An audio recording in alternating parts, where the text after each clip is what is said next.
오늘은 2020년 마지막 주일 낮 예배입니다. 오늘 송년 주일 예배를 통해서 우리가 지금까지 어떻게 살아왔는지, 특별히 금년 한 해 동안 내 신앙의 상태는 어떠한지를 살펴보는 그런 시간이 될 수 있기를 바랍니다. 지금의 터키 소아시아 지방에는 7교회가 있었는데, 이 교회들의 실상은 지상의 여러 교회들의 모습들이며 현대를 살아가는 우리 성도들의 모습이기도 한 것입니다. 7교회를 분류해 보면 칭찬만 받았던 두 교회, 곧 서머나 교회와 빌라델비아 교회가 있었고, 그리고 책망만 받은 라오디게아 교회와 사대 교회가 있었습니다. 또한 칭찬과 책망을 함께 받은 세 교회가 있었는데, 에베소 교회와 두아디라 교회와 버가모 교회가 있었습니다. 오늘 요한계시록 3장에 나타난 이 사대 교회는 책망만 받은 그런 교회입니다. 그런데 이 사대 교회 안에도 세 부류의 사람들이 있었는데, 오늘 송년 주일 예배를 드리면서 나 자신의 신앙 상태를 점검해 보는 그런 시간이 될 수 있기를 바랍니다. 첫째는 1절 말씀에 사대 교회 안에 죽은 사람이 있었습니다. 살았다 하는 이름은 가졌으나 죽은 자로다, 이렇게 말씀을 하고 있는데, 여기서 죽은 자라고 하는 말의 뜻은 육신적으로 죽었다는 의미가 아니고 영적으로 죽은 상태를 말하는 것입니다. 무슨 말인가 하면, 외형적인 신자의 모습과 형식은 갖추고 있지만 영적 사망 상태, 즉 거듭나지 못한 사람들이 교회 안에 있을 수 있다라고 하는 것입니다. 여러분, 지상의 교회는 온전하지 못하기 때문에 거듭난 사람도 있고, 죄송하지만 거듭나지 못한 사람도 더러는 있을 수 있다라고 하는 것입니다. 매 주일마다 교회에 나와서 예배에 참여하고 찬송을 부르고 기도하고 말씀을 듣고 또 나름대로 어떤 직분을 감당한다 할지라도, 그리고 신앙의 연조가 꽤 깊다 할지라도 거듭나지 못한 사람이 우리 가운데 있을 수 있습니다. 지금도 이 말씀을 듣고 이 예배에 참여하고 있는 분들 가운데에도 거듭나지 못한, 아직 자연인 상태에 머물러 있는, 영적으로 죽은 그런 안타까운 사람이 있다라고 하는 것입니다. 우리가 특별히 요한복음 3장 1절부터 15절까지 말씀에 보면, 거기 예수님과 니고데모와의 대화가 나오지 않습니까? 그 대화의 주제는 거듭남에 대한 이야기였습니다. 그런데 예수님을 찾아왔던 니고데모라고 하는 사람은 굉장한 분이었습니다. 그분은 종교적으로 바리새인이었습니다. 다른 말로 표현하면 교회의 중직을 맡은 분이었고, 나름대로 하나님을 잘 알고 섬긴다라고 자처했던 그런 그룹에 속한 인물이었습니다. 그리고 또한 이 사람은 사회적으로 지도자였습니다. 산헤들린 공의회의 회원이었으니까 지금으로 말하면 의원 신분을 가진 덕망 있는 사람이었습니다. 뿐만 아니라 이 사람은 이스라엘의 선생이었다라고 예수님께서 말씀을 하시지 않습니까? 네가 거듭나야 되겠다, 예수님께서 니고데모에게 말씀하셨을 때 이 거듭남에 대한 이야기를 잘 이해하지 못하고 내가 늙었는데 어떻게 어머니 뱃속에 다시 들어갔다가 나올 수 있겠습니까? 이렇게 대답을 했습니다. 그때 예수님께서 매우 안타까운 말씀을 하셨습니다. 너는 이스라엘의 선생이면서도 이 사실을 알지 못하느냐, 이렇게 말씀하셨던 것을 여러분은 기억할 것입니다.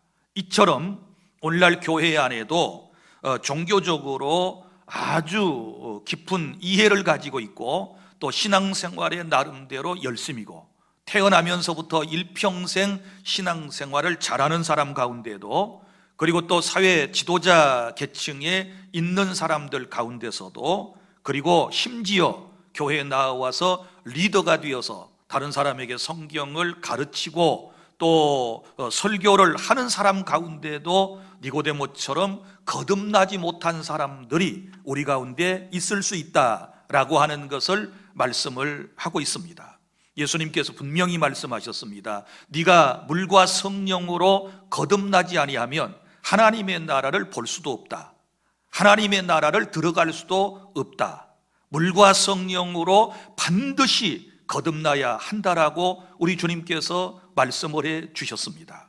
우리의 영적인 상태를 살펴볼까요? 에베소서 2장 1절 이하에 보면 우리가 예수님을 믿기 전에, 만나기 전에는 허물과 죄로 죽었던 사람이었다, 이렇게 말씀을 했고, 그런데 우리가 예수 그리스도를 통하여 다시 살리심을 받았다, 이런 표현이 나오는데 이것은 우리가 거듭났음을 얘기하고 있는 것입니다. 허물과 죄로 죽었던 우리의 영혼이 거듭나지 아니하면, 새로운 탄생을 경험하지 않게 되면 절대로 하나님의 나라를 이해할 수도 없고 하나님의 나라에 들어갈 수도 없다라고 예수님께서 단정지어 말씀을 하신 것입니다. 그러면 허물과 죄로 죽었던 우리가 어떻게 다시 살 수 있겠습니까? 예수님께서는 물과 성령으로 거듭난다라고 말씀을 해주고 있는데, 바로 물이라고 하는 것은 칼빈은 뭐라고 설명을 했는가 하면 물로 씻듯이 성령으로 새롭게 태어나야 한다, 이렇게 설명을 했고, 또 우리 베드로서에 보면 물을 하나님의 말씀, 곧 하나님의 말씀과 성령으로 거듭난다, 이렇게 말씀을 했습니다. 더 쉽게 말씀을 드리면 어떻게 거듭날 수 있는가? 우리가 하나님의 말씀을 듣는 순간에 성령께서 임하셔서 우리가 영적으로 거듭날 수 있다라고 하는 것입니다. 사랑하는 성도 여러분, 여러분들은 거듭나셨습니까? 이런 질문을 받게 되었을 때 여러분의 마음속에 부담이 되십니까? 아니면 여러분들이 아멘이라고 확실하게 대답할 수 있겠습니까? 여러분, 우리 주님은 분명하게 교회에게 말씀을 합니다. 거듭나야 한다고, 다시 태어나야 한다고, 영적인 탄생을 반드시 경험을 하고 우리가 새 생명을 받아야 한다라고 주님께서 우리에게 말씀해 주신 것입니다. 예수님께서 이 땅에 계실 때 한 젊은 친구가 예수님을 따르겠다고 나섰습니다. 그런데 안타깝게도 예수님을 따르려고 하는 순간에 그의 아버지가 세상을 떠났습니다. 이 청년이 예수님께 부탁을 했습니다. 선생님, 내가 아버지의 장례를 치르고 와서 선생님을 따르는 제자가 되겠습니다. 이렇게 말했을 때 예수님께서 뭐라고 말씀을 하셨습니까? 죽은 자는 죽은 자들이 장사하게 하고 너는 나를 따르라. 여기서는 부모를 무시하라는 얘기도 아니고 부모님이 돌아가셨는데 장례식마저도 치러서는 안 된다는 뜻이 아니고 우선순위에 대한 말씀입니다.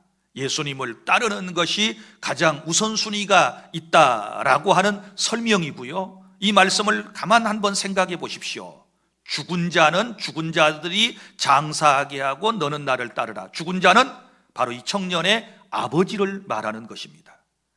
육신과 영혼이 헤어진 상태, 분리된 상태를 죽음이라고 그럽니다. 그의 아버지가 그렇게 세상을 떠났습니다. 그런데 죽은 자들이 장사하게 하고 라고 하는 말은 무슨 말입니까? 그 당시에 자기의 가족들, 그리고 동네의 많은 사람들, 소위 말하면 영적으로 아직 거듭나지 못한 세상 사람들을 말하고 있는 것입니다. 그래서 죽은 내 아버지는 저 영적으로 죽어있는 동네 사람들과 내 가족들이 장사를 치르게 하고 너는 나를 따르라, 이렇게 말씀을 하신 거예요. 사랑하는 여러분, 육신은 건강할 수 있습니다. 세상의 지식은 충만할 수 있습니다. 그리고 사람들에게 존경받는 위치에서 그렇게 영향력을 행사하며 살아갈 수 있습니다. 그러나 그가 만약에 거듭나지 못했다면 그것은 아무런 소용이 없다는 사실을 기억하고, 오늘 또 말씀을 듣는 순간에 아직도 거듭남을 경험하지 못한 사람들이 거듭남을 경험하는 그런 은혜가 여러분 모두에게, 우리에게 있기를 바랍니다. 그 다음에 둘째로, 이 교회 안에는 어떤 사람이 있었는가? 그러면 죽어가는 사람이 있었습니다. 2절부터 3절까지 말씀에 나옵니다. 너는 일깨어 그 남은 바 죽게 된 것을 굳건하게 하라고 말씀을 하셨는데, 죽게 된 것을, 이 말은 죽어가고 있다는 표현인 것입니다. 그럼 이 사람들은 어떤 사람일까요?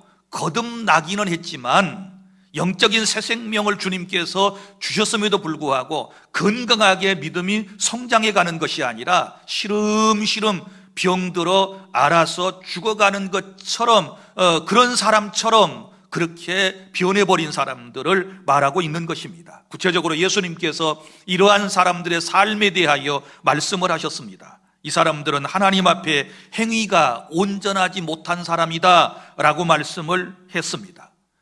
영혼이 점점 시들어가고 있는 상태에 있는 사람, 더 쉽게 말하면 우리가 이해하기 쉽게 지금 병들어 죽어가고 있는 사람의 모습을 한번 생각해 보시면 영적으로 이해하는 데도 큰 도움이 될 것입니다. 병들어 죽어가는 사람의 특징을 몇 가지로 정리를 해볼까요? 먼저는 입맛이 없어지게 됩니다. 병들면 입맛이 뚝 떨어지게 됩니다. 결국은 먹지 못해서 문제가 되는 것입니다. 영혼의 사람도 마찬가지입니다. 사람이 떡으로만 살 것이 아니요 하나님의 입으로부터 나오는 모든 말씀으로 살 것이라고 우리 주님께서 말씀을 해 주셨습니다. 우리의 영혼은 영원하신 하나님의 말씀을 먹게 되었을 때 건강하게 살찌움을 받게 되는 것이지요. 그런데 내 영혼이 병들어 가면 말씀의 입맛을 상실하게 되는 것입니다. 말씀 앞에 졸게 되는 것이지요. 말씀은 전혀 관심이 없는 것이지요. 그리고 말씀 앞에 아멘하지 못하는 이런 안타까운 모습이 병들어 죽어가는 성도의 모습이라고 하는 것을 여러분이 기억하시기를 바랍니다. 말씀의 입맛을 잃어가고 있다. 언제부터인가 설교 시간에 졸린다. 언제부터인가 하나님의 말씀과는 나와 아무런 상관이 없다라고 여러분이 생각되어졌다면 이제는 깨어나야만 할 줄로 믿습니다. 그리고 또한 병들어 죽어가는 사람의 특징은 말라가는 것입니다. 입맛이 없어서 먹지 못하니까 어떻게 될까요? 말라가는 것입니다. 저는 암으로 투병하다가 세상을 떠난 많은 사람들의 장례를 치르면서 그들의 마지막 모습을 보았습니다. 참으로 안타까운 그들의 모습을 볼 수 있는데 다 한결같이 말라 있습니다. 결국은 그 암과 투병을 하다가 인간의 가죽만 남기고 세상을 떠나는 그런 안타까운 모습은 먹지 못해서 일어난 일들이 아니겠습니까? 심령이 영적으로도 메말라가는 것은, 이것은 영적인 질병인 것입니다. 심령이 메말라가면 어떻게 될까요? 신앙생활하면서도 마음이 답답합니다. 교회에 오면 마음이 시원해야 되는데 마음이 답답합니다. 답답하니 마음속에 뭐가 나올까요? 불평과 불만이 나오게 되는 것입니다. 그리고 불평과 불만이 있게 되니 매사에 신경질적으로 세상을 살아가는, 이것은 바로 영적으로 병든 사람들의 모습이다.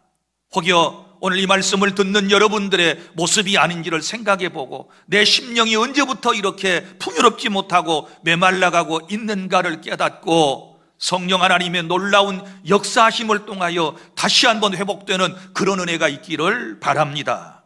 그리고 또 하나, 병들어 죽어가는 사람의 특징은 호흡하는데 매우 곤란함을 느끼게 될 것입니다. 여러분, 사람이 왜 죽습니까? 호흡을 하지 못해서 죽는 것입니다. 우리 육신의 사람은 3분, 길어봐야 5분 이상을 넘기지를 못합니다. 숨을 안 쉬면 죽는 것입니다. 여러분, 우리 영적인 사람의 호흡은 뭐라고 배웠습니까? 기도라고 배웠습니다.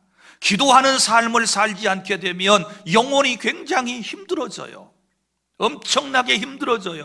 호흡을 하지 못하는 사람이 살 수 없듯이 기도하지 않는 성도가 어떻게 건강한 신앙생활을 할 수가 있겠습니까? 한 해 동안 여러분 기도 생활 얼마나 힘쓰셨습니까? 코로나19 여파로 인하여 우리가 교회 당을 멀리했고 기도하는 자리를 멀리했고, 생각해 보면 너무나도 아쉬운 한 해를 우리가 보낸 것 같습니다. 여러분들이 들어오시다가 교회 앞에 걸린 플랜카드를 혹 보셨는지 모르겠습니다. 주중에 교회당에 한 번 이상은 들려서 기도합시다 라고 하는 플랜카드를 걸게 했습니다. 우리가 공적인 예배는 20명 미만으로 들을 수밖에 없는 2주간의 형편이지만, 여러분이 공적인 예배에 나오지 못한 사람들은 개인적으로 낮에든지 밤에든지 혼자 오셔서 예배하는 심정으로 하나님께 찬양하고 기도하실 수는 있으실 것입니다. 그렇게라도 해야 우리가 살 수 있고, 여러분들이 처해 있는 그곳에서 기도하기를 쉬는 죄를 결코 범해서는 안 된다는 것을 아시고, 이전보다 더 열심히 기도해서 우리의 영혼이 다시 한 번 더 강력하게 소생하는 이런 은혜를 입을 수 있기를 바랍니다. 그리고 또한 병들어 죽어가는 사람의 특징을 보면 체온이 싸늘하게 식어가는 것입니다.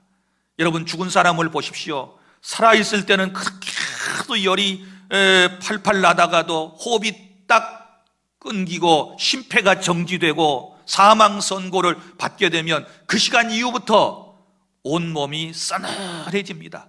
얼마나 차가워지는지 모릅니다. 냉동고에 넣지 않아도 차가워지는 것입니다. 우리의 영혼의 모습이 그럴 수 있습니다. 여러분이 지금까지 신앙생활에 오면서, 아니 금년 한 해 동안 정말 내 영적인 체온은 정상적이었는가를 생각해 보시기를 바랍니다. 많은 사람들이 사랑이 식어갔습니다. 봉사와 열정이 식어가고 있습니다. 사대교회 안에 죽어가는 이런 사람이 있었듯이 오늘날 우리 교회 안에도, 그리고 전 세계 교회 안에도 이렇게 점점 파리해져 가는, 시들시들해져 가는 교회와 성도들의 모습이 있다는 사실을 깨닫고 우리 교회는 깨어나야 될 줄로 믿으시기를 바랍니다. 오늘 주님의 음성을 들으시기를 바랍니다. 너는 일어나라, 깨어라, 이렇게 말씀을 하셨습니다. 일깨어라, 이 말은 일어나라, 깨어라 라고 하는 말씀이 아니겠습니까? 하나님의 말씀으로 돌아가 회개하라고 주님께서 말씀을 하셨습니다. 만일 회개하지 않게 되면 도둑같이 오실 주님에게 심판을 받게 될 것이라고 우리 주님께서 우리에게 경고의 말씀을 오늘 주시지 않습니까? 우리의 신앙이 요즘 들어 힘이 없다면 다시 우리는 힘을 얻어야 돼요. 회복해야 될 줄로 믿습니다. 한국교회가 다시 살아나야 될 줄로 믿습니다. 우리 목포주안교회가 살아나야 될 줄로 믿습니다. 선교지의 선교사들이, 그리고 모든 크리스천들이 살아나야 하나님께서 기뻐하실 줄로 믿으시기를 바랍니다. 셋째, 사대교회 안에는 4절 말씀부터 5절까지에 보면 살아있는 성도가 있습니다. 그러나 사대에 그 옷을 더럽히지 아니하는 몇 명이 있다라고 주님께서 말씀을 하셨습니다. 이 사람들은 어떤 사람입니까? 주님과 함께 흰옷을 입고 다니는 건강한 성도들을 말하고 있는 것입니다. 주님이 보실 때 이 사람들은 합당한 사람들이었다라고 말씀을 합니다. 여기 흰옷은 무엇을 의미할까요? 사실 우리가 거듭나기 전에는 죄악의 누더기 옷을 입고 살았었습니다. 그런데 예수님을 만나고 난 이후에 주님께서 우리의 모든 죄악을 사하시고 우리에게 흰옷을 입혀주셨습니다. 우리에게 입혀주신 옷이 로마서 13장 14절, 그리고 이사야 61장 10절에 구원의 옷을 우리에게 입혀주셨습니다. 요한계시록 19장 7절부터 8절에 보면 빛나고 깨끗한 세마포 옷, 곧 성도들의 옳은 행실의 옷을 우리에게 입혀주셨다고 말씀을 하고 있습니다. 무슨 얘기입니까? 우리는 거듭나고 난 이후에 새로 탄생해서 죄악의 누더기 옷은 다 벗겨진 것이고 이제는 그리스도의 옳은 이 행실의 옷을 주님이 입혀주셨고 그 옷을 입고 우리는 이 세상을 살아가고 있는 것입니다. 그런데 사대교회에 이 옷을 더럽히지 아니한 몇 사람이 있었다, 이런 표현이 나오지요. 몇 사람, 세상과 타협하지 아니한 사람이 있었다라고 하는 것이고, 순수한 신앙과 그리고 복음의 열정을 지켜낸 사람들이 있었다라고 하는 것입니다. 성도 여러분, 금년 한 해 동안 어떻게 사셨습니까? 우리가 정말 주님이 우리에게 입혀주신 이 옷을 더럽히지 않았습니까? 아니면 저 세상에 살아가면서 많은 더러운 것들이 가득가득 묻어있지는 않습니까? 우리 주님께서 이제 정말 이 흰옷을 더럽히지 아니한 사람들에게 세 가지 놀라운 약속을 해주셨는데 이것은 이루어지게 될 것인데, 먼저는 이러한 성도들과 주님은 동행해 주실 것이다 라고 말씀을 해 주셨습니다. 4절, 그러나 사대에 그 옷을 더럽히지 아니한 자 몇 명이 내게 있어 흰옷을 입고 나와 함께 다니리니 그들은 합당한 자인 연고라. 주님과 함께 다닌다는 말은 동행을 의미하는 것입니다. 주님과 동행하는 것은 내 삶의 최고의 행복이고 기쁨이고 복이라고 하는 사실을 믿으시기를 바랍니다. 한 해 동안 여러분 주님과 동행하셨습니까? 우리가 정말 성도의 올바른 삶을 살아가면 주님께서는 우리와 동행해 주시겠다고 약속을 해 주셨습니다. 그리고 또 하나의 놀라운 복이 나옵니다. 그들의 이름이 생명책에 확실하게 기록될 것이라고 말씀을 하셨습니다. 5절, 이기는 자는 이와 같이 흰옷을 입을 것이요 내가 그 이름을 생명책에서 결코 지우지 아니하고. 생명책에서 그의 이름을 지우지 않는다는 말은 확실하게 구원을 보장해 주시는 약속의 말씀입니다. 그리고 또한 그 뒤에 무슨 얘기가 나옵니까?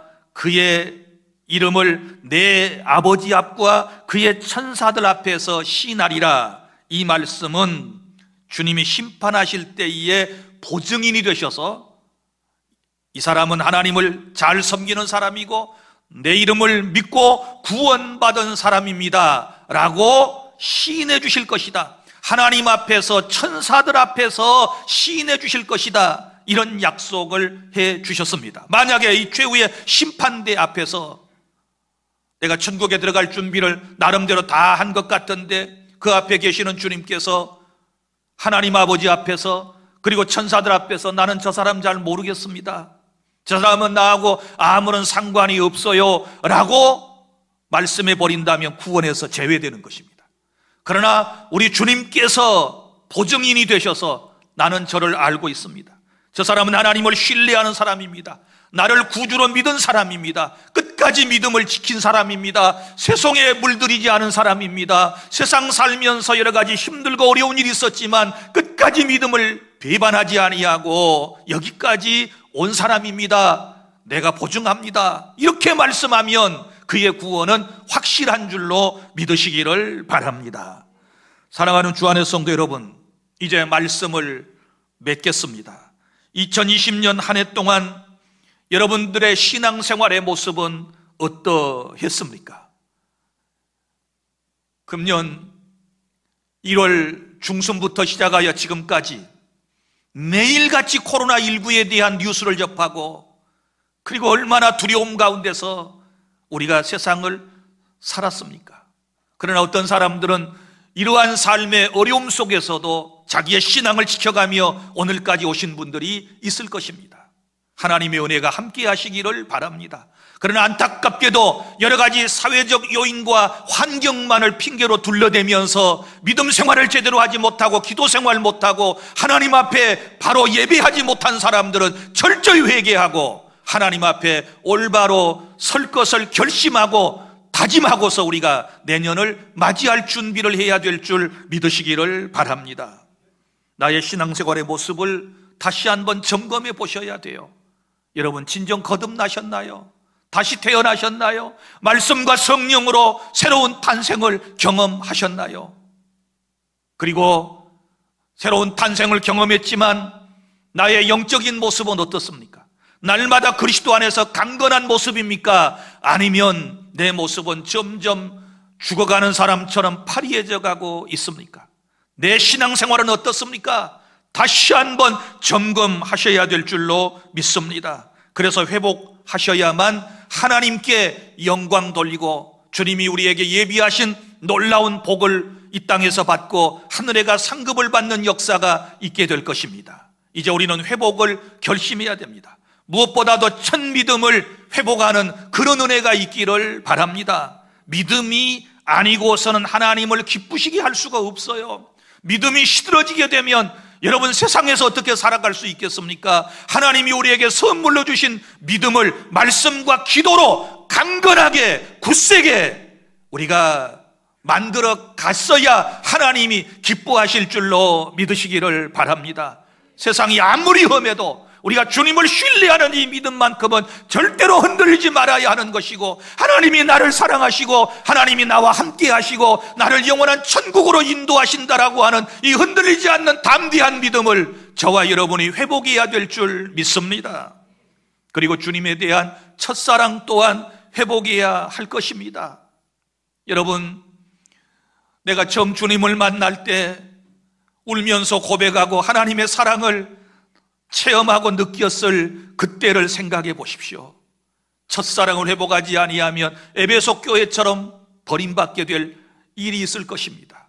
그래서 주님에 대한 첫사랑 다시 한번 회복할 수 있기를 바랍니다. 첫 열심도 회복해야 될 줄로 믿습니다. 예배에 대한 열심, 기도에 대한 열심, 교회 헌신, 봉사에 대한 열심, 전도하는 일에 대한 열심, 여러분 게으르지 말고 열심을 품고 주님을 섬기라고 로마서 12장 11절에 우리 주님께서 우리에게 말씀하셨습니다. 뿐만 아니라 우리는 첫 감동을 회복하는 은혜가 있어야 할 것입니다. 내가 처음에 예수님을 믿었을 때의 감동, 세례받았을 때의 감동, 교회에서 서리집사 처음 맡았을 때의 그 감격과 감동, 내가 목사되고 장로되고 권사되고 안수집사되고 교회에서 무슨 직분을 맡게 되었을 때의 그 감동, 이것을 상실해버려서는 안 됩니다. 항상 우리의 마음은 이러한 감동들로 뛰어야 될 줄로 믿으시기를 바랍니다. 이것이 바로 첫사랑으로 돌아가는 것입니다.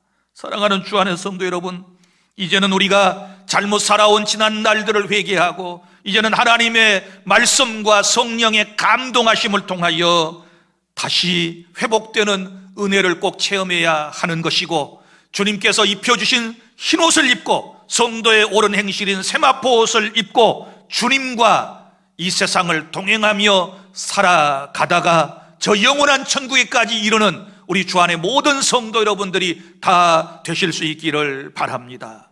한 해 동안도 교회에 나와서 예배하고 혹은 여러분이 처한 곳에서 예배하고 있는 사랑하는 주 안의 모든 가족 여러분들에게, 또 세계 각처에서 선교지에서 예배하고 있는 주님의 사람들에게, 그리고 1년 동안 정말 어려움 가운데서도 헌신하고 봉사한 교회의 일꾼들에게, 이름도 없이 빛도 없이 주의 은혜에 감사하며 하나님을 섬긴 여러분들에게, 그리고 험한 세상에서 생활고에 허덕이면서도 주의 은혜를 의지하며 여기까지 살아온 여러분들에게 격려를 보내고 축복의 말씀을 드립니다. 끝까지 승리하시고 여러분들이 또한 2021년을 소망 중에 희망 중에 고대하며 기다리며 남은 며칠을 정말 신앙을 다시 한번 점검하며 회복해 나가는 우리 주 안의 모든 성도 여러분들이 다 되시기를 바랍니다. 기도하겠습니다.